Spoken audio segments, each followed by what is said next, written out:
indigenous to Africa and incorporated into Ethiopia at the end of the 19th century, constitute about 40% of the 110 million population. Ever since their incorporation into Ethiopia, they assert that they have known nothing but sweeping repression and negligence by the government. Denied freedom and justice for a century and a half, they have suffered economic, cultural, and political marginalization at the hands of governments led by politicians from other ethnic groups. Their land, Oromia, one of 9 federal zones of Ethiopia, is the most fertile and dubbed the economic breadbasket of Ethiopia. All of the 5 top exports of Ethiopia, coffee, oilseeds, gems, vegetables, live tree, and cut flowers, come from Oromia. Yet they are the most internally displaced people in the world today. According to the UN Refugee Agency, as of February 2019, of the 9.7 million internally displaced people in Africa, Ethiopia received the dubious distinction of having the highest number at 3.19 million, which according to one report is the biggest displacement crisis that almost no one is talking about. This video clip is a heart-wrenching story about one such internally displaced Oromo, albeit a very minute minority, crammed into a makeshift camp in Yambaro locality located in Bunobedele, Oromia. Conditions in this camp are appalling. As you will see shortly, thousands of families live here in one of the most intolerable and inhumane conditions. Their next-door neighbors live in a gated community where the displaced Oromos are not welcome. A modern-day apartheid of a different kind. Not one based on race or any other human attributes, but believe it or not, on species. What are we talking about? Let us find out from an Oromo News Network reporter. Dear listeners, as you can see here, and as the administrator of Yambaro himself just told me, up to 50 displaced Oromo persons occupy each of these makeshift tents made of plastic. What is more, the refugees also told me that they are not permitted to cross over to the fenced-off housing side you can see here. The reason they are not allowed to approach the fence is because the houses in the fenced-off community are owned by Midrock and are used for poultry farming by the owner, Sheikh Al-Amoudi. Look at these decent houses to my left. They are used for poultry farming. Chicken live in it. Turn around and glance to my right at these makeshift tents made of plastic. Internally displaced Oromo persons occupy them. That poultry life is valued more than that of human beings is difficult to comprehend in the first place.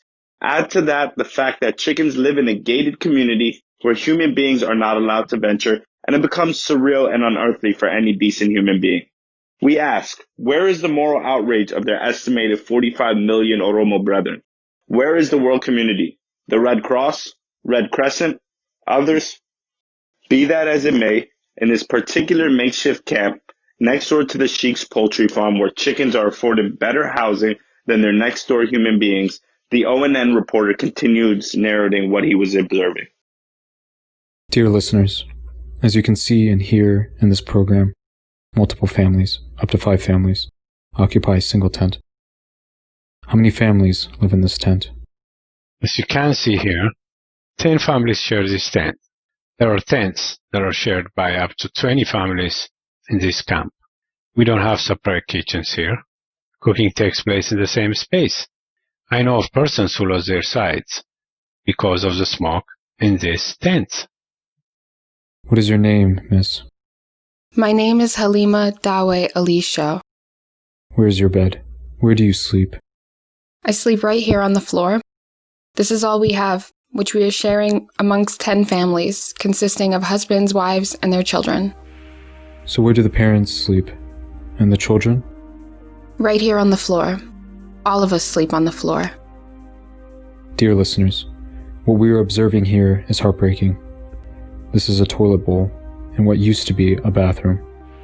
It is now a home, a living room, a bedroom, and a bathroom for these displaced Oromo persons.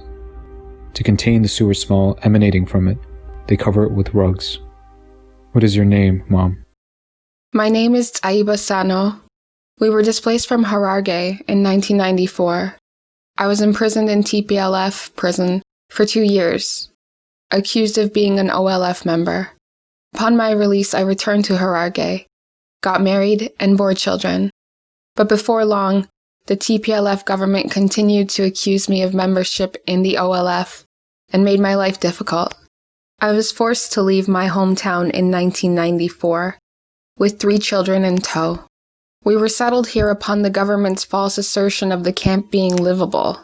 As you can see for yourself, this same room is being used as a living room, as a bedroom, and as a bathroom.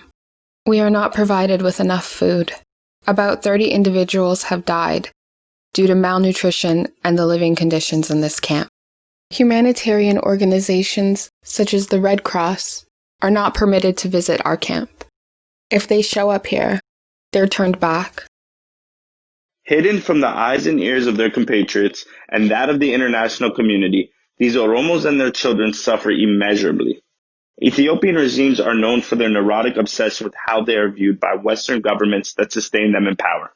Concern for well-being of their peoples is a distant second. They are bent on maintaining a false image of political stability and economic progress to the detriment of the population's well-being because they fear internal displacement can be an indicator of political instability in the country. Ethiopia's history, for instance, is filled with famines that devoured its peoples, unbeknownst to the international community because the government of the day would not let news of the famines out. The 1972 and 1984 famines are some such examples. The awareness in the country is not much better. Inside the country, most Ethiopian and Oromo media practice self-censorship either because they are owned and or sustained by the government or for fear of government retribution. As a result, the population is kept unaware about what is really going on a few miles away in their own communities, thereby hindering them from providing whatever support they can offer.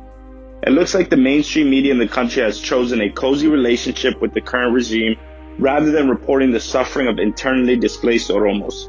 In so doing, they have left a big void that smaller media outlets such as Voice of Independent Oromia and ONN are left with filling. Stay tuned for more.